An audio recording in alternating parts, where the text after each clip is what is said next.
अंबेमातेच्या दरबारात भारतीय जवानांना सांगतिक आदरांजली.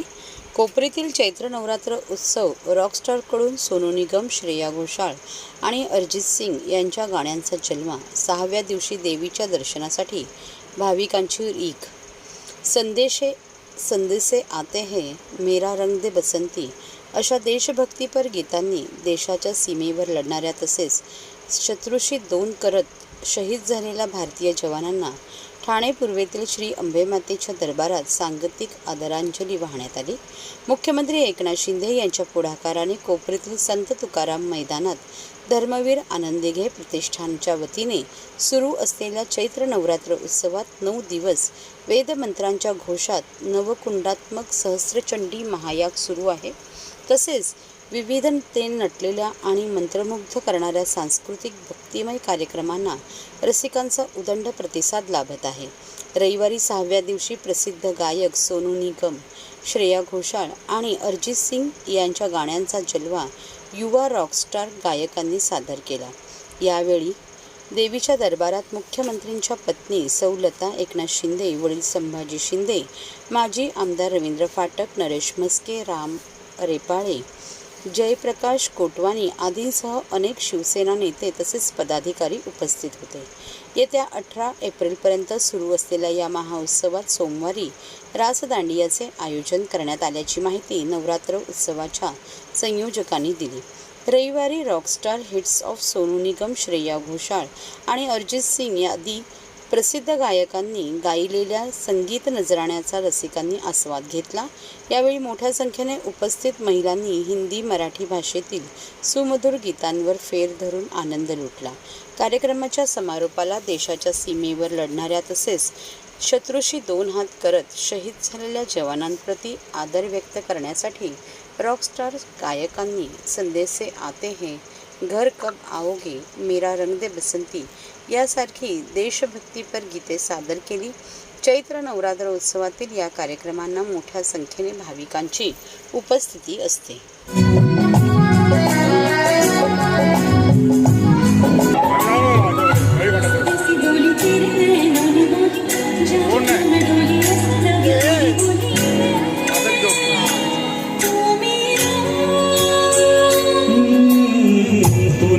होली कचिता होली फिरोली बातों की रंगोली से ना खेलो वैसे होली मैं.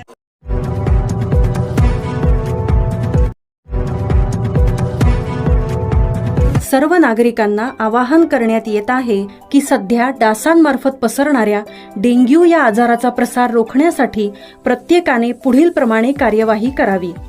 डेंग्यू आजार एडिस इजिप्टी हा डास चावल्याने होतो. या डासांची पैदास साचलेल्या किंवा साचवलेल्या स्वच्छ पाण्यामध्ये होते. 8 दिवसांपेक्षा जास्त दिवस पाणी उघडे व साचून राहिल्यास त्यात डास अंडी घालतात. अंड्यांच्या अळ्या तयार होऊन पुढे डास तयार होतात.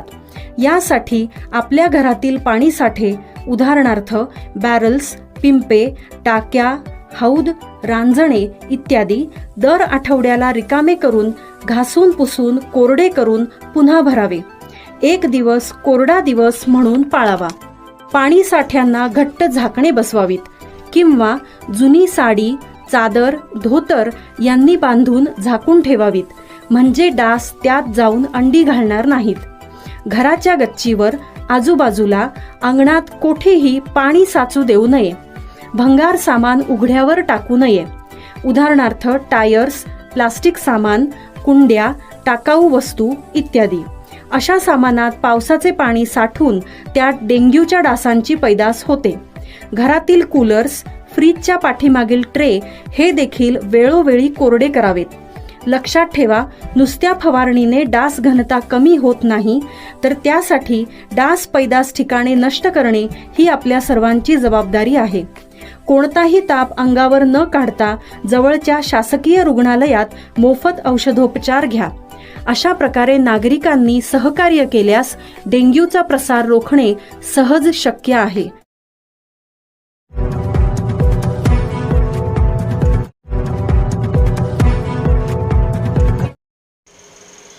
ठाण्यातील तलावांच्या संवर्धनाला सुरुवात. तलावांचे शहर म्हणून ओळखल्या जाणाऱ्या ठाणे शहराला तलावांच्या संवर्धनाचे कार्य ठाणे महापालिकेने स्वयंसेवी संस्थेच्या माध्यमातून सुरू करण्यात आले आहे। गेल्या काही दिवसांपासून ठाणे मध्यवर्ती कारागृह येथील तलावाचे संवर्धन सुरू आहे। या तलावात पक्ष्यांसाठी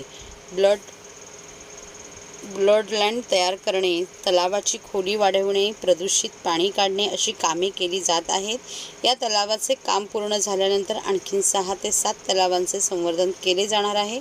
गेल्या काही दिवसांपासून ग्रीन यात्रा या संस्थेने महापालिकेच्या मदतीने येथील तलावाच्या संवर्धनाचे काम हाती घेतले आहे। या तलावातील सध्या गाळ काढण्याचे काम सुरू आहे। जलचरांना धोका उद्भवू नये म्हणून तलावामध्ये 2 फूट चर तयार करून खड्डा करण्यात आला आहे। तलावातील जलचरांना या पाणी भरलेल्या खड्ड्यामध्ये ठेवण्यात आले आहे। या तलावातील खोली वाढवण्यासाठी तलावातील गाळ काढण्याचे काम सुरू आहे।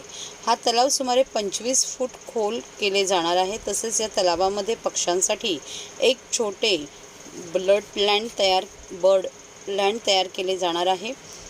तलावातील पाणी शुद्ध ठेवण्यासाठी तरंगते पाणथळ फ्लोटिंग वेटलँड ठेवण्यात येणार आहे। या तलावाची देखभाल दुरुस्ती 2 वर्ष ग्रीन यात्रेच्या माध्यमातून करण्यात येणार आहे। त्यानंतर हा तलाव ठाणे महापालिकेकडे हस्तांतरित केला जाईल असे ग्रीन यात्रेचे प्रकल्प व्यवस्थापक भावेश जोगदिया यांनी सांगितले।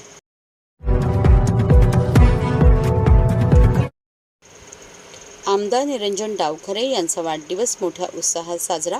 कोकण पदवीधर मतदारसंघाचे अभ्यासू तरुण तडफदार नेतृत्व भाजपचे ठाणे जिल्हा माजी अध्यक्ष आमदार ॲडव्होकेट निरंजन डावखरे यांचा वाढदिवस आज विविध प्रकारच्या सामाजिक उपक्रमांनी साजरा करण्यात आला। सकाळपासून विविध प्रकारचे कार्यक्रम आयोजित करण्यात आले होते। विविध ठिकाणी वॉर्डात कार्यकर्त्यांनी रक्तदान शिबिर, आरोग्य शिबिर, गोरगरिबांना मदत होईल असे उपक्रम राबवले गेले। श्री निरंजन डावखरे यांना वाढदिवसानिमित्त शुभेच्छा देण्यासाठी काल रात्री व सकाळपासूनच विविध क्षेत्रातील मान्यवर, सर्वपक्षीय नेते, कार्यकर्ते, संपूर्ण महाराष्ट्रातील नागरिक, हितचिंतक, बंधू भगिनी मोठ्या संख्येने उपस्थित होते। यावेळी बोलताना आमदार ॲडव्होकेट निरंजन डावखरे म्हणाले, समाजसेवेचा घेतलेला हा वारसा यापुढेही येणाऱ्या काळातही असाच पुढे नेणार। सर्वसामान्यांच्या समस्या सोडवण्यासाठी सर्वतोपरी प्रयत्न करीत राहणार। यावेळी त्यांनी आपल्या सर्व सहकार्यांचे, हितचिंतकांचे आभार व्यक्त केले। समाजसेवेचा वारसा असाच पुढे नेण्यासाठी आपल्याला निरोगी दीर्घायुष्य लाभावे यासाठी परमेश्वराकडे प्रार्थना। बार दिन ये आए, बार बार दिल ये गाए, बार बार दिन ये आए, बार बार दिल ये गाए, तो जिए हजारों साल ये मेरी है आरज़ू। Happy birthday to you.